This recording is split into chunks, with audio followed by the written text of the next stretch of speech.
You ask Tiger to solve. This deals with linear equations with one unknown. The final result is x equals 11. Let's solve it step by step. Group all constants on the right side of the equation. Subtract 40 from both sides. Simplify the arithmetic.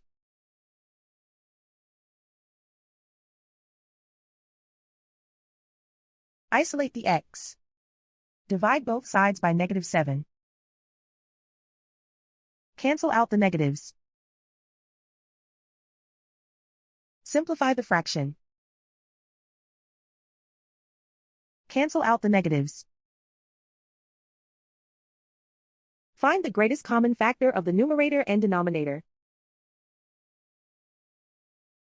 Factor out and cancel the greatest common factor.